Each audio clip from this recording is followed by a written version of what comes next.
Vamos falar de uma jornada fascinante.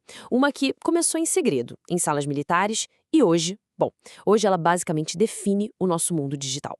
É a história da computação em nuvem e ela é muito mais surpreendente do que parece. Parece coisa de cinema, né? Mas a ideia original por trás da internet era mais ou menos essa. Antes de pensarmos em redes sociais ou em maratonar séries, a grande preocupação era criar uma rede de comunicação que pudesse aguentar o tranco de um ataque nuclear. Pois é, essa necessidade de ser resiliente, de não ter um ponto central de falha, está no DNA da internet até hoje. Essa imagem aqui mostra o tamanho do salto que a gente deu. De um lado, a ARPANET. Era isso aí, hardware físico trancado em salas, um projeto de defesa da Guerra Fria. Do outro lado, a nuvem como a gente conhece. Uma coisa abstrata, global, poderosa, que conecta tudo e todos de um jeito quase invisível. E a evolução foi meteórica se pararmos para pensar. Nos anos 60, o foco era sobrevivência. Aí, em 74, veio o TCP/IP, que foi tipo criar uma língua universal para todos os computadores se entenderem. Mas a grande virada de chave foi nos anos 90, com a World Wide Web. Foi aí que a internet saiu do nicho acadêmico e militar e bateu na porta de todo mundo. E claro, quando a internet se popularizou, ela transformou a economia. A gente começou a migrar de um mundo onde se comprava produtos, coisas físicas, para um mundo onde se assina serviços. Deixamos de comprar o CD para assinar um serviço de streaming. Essa mentalidade de pagar pelo uso, de ter tudo sob demanda, foi o que abriu o caminho para a nuvem explodir. Ok, com todo esse contexto fica mais fácil entender onde a gente está agora. Vamos dar uma olhada no presente e desmistificar de vez o que é essa tal de nuvem. Afinal, a nuvem não é uma coisa etérea flutuando no céu. Na prática, é uma rede gigantesca de servidores espalhados pelo mundo. A mágica não está no hardware, mas no modelo. Os recursos de computação, como armazenamento e processamento, são entregues como um serviço, como se fosse água ou luz, acessível de qualquer lugar, a qualquer hora. E essa aqui é a planta baixa desse mundo digital. É um jeito de organizar a nuvem em diferentes camadas e modelos de serviço. Vamos entender cada um deles? O segredo é pensar nesses 3 degraus.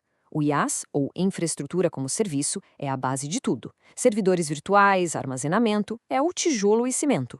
O PaaS, a plataforma, já te dá o ambiente pronto para quem desenvolve e criar seus aplicativos. E o SaaS, o software, é o que a maioria de nós usa todo dia. O Netflix, o Gmail, o Office 365, é o produto final. E o interessante é que as empresas não precisam escolher um modelo só. A grande maioria, olha só, 73% usa o que a gente chama de nuvem híbrida. Elas misturam a segurança de uma nuvem privada, para guardar os dados mais sensíveis, com a escala e o custo-benefício da nuvem pública. É o melhor dos dois mundos. Beleza. Já vimos de onde a nuvem veio e o que ela é hoje. Agora a conversa fica ainda mais interessante, porque a gente vai olhar para o futuro. Um futuro onde a nuvem se torna mais rápida, mais inteligente e, paradoxalmente, mais invisível. O termo serverless é um pouco enganador. Claro que ainda existem servidores. A diferença é que quem desenvolve o software não precisa mais se preocupar com eles. O código simplesmente roda quando é chamado. Mas tem um peguinha, o cold start. Pensa num motor de carro que está frio. Ele demora um pouquinho para pegar no tranco. É esse pequeno atraso que pode ser um problema. E quando a gente fala de tempo crítico, esse pouquinho faz toda a diferença.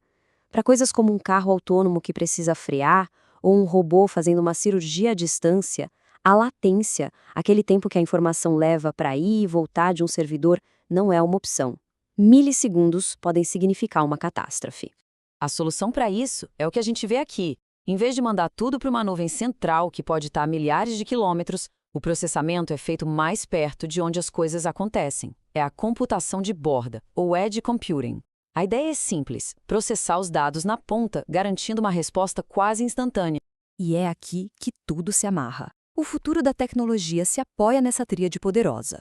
O Big Data é o combustível, essa quantidade absurda de informação que geramos. A inteligência artificial é o motor que consegue entender e analisar tudo isso.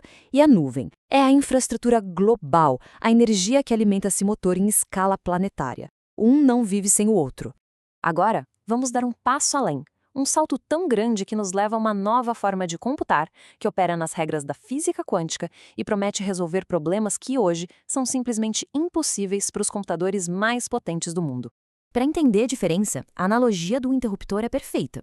Um bit, nos computadores que usamos, é isso: ligado ou desligado, 1 ou 0. Já o qubit, a base da computação quântica, é mais como um dimmer de luz. Ele pode estar ligado, desligado ou em uma infinidade de estados intermediários, e até mesmo ligado e desligado ao mesmo tempo. Isso abre um poder de processamento exponencial.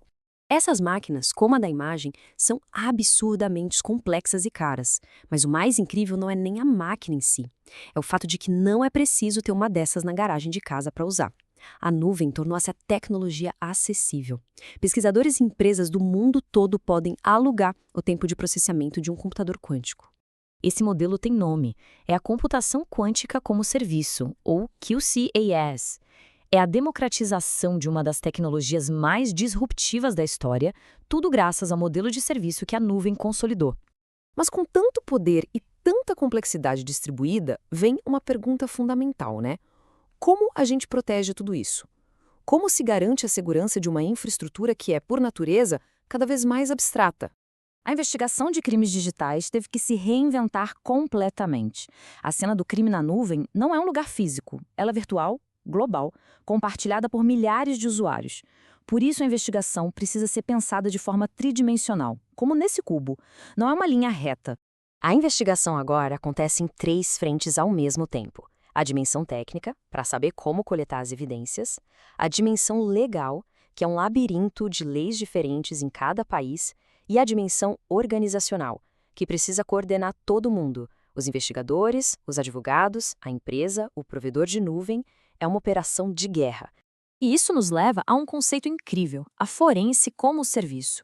A ideia é usar a própria capacidade de processamento da nuvem para investigar os crimes que acontecem dentro dela.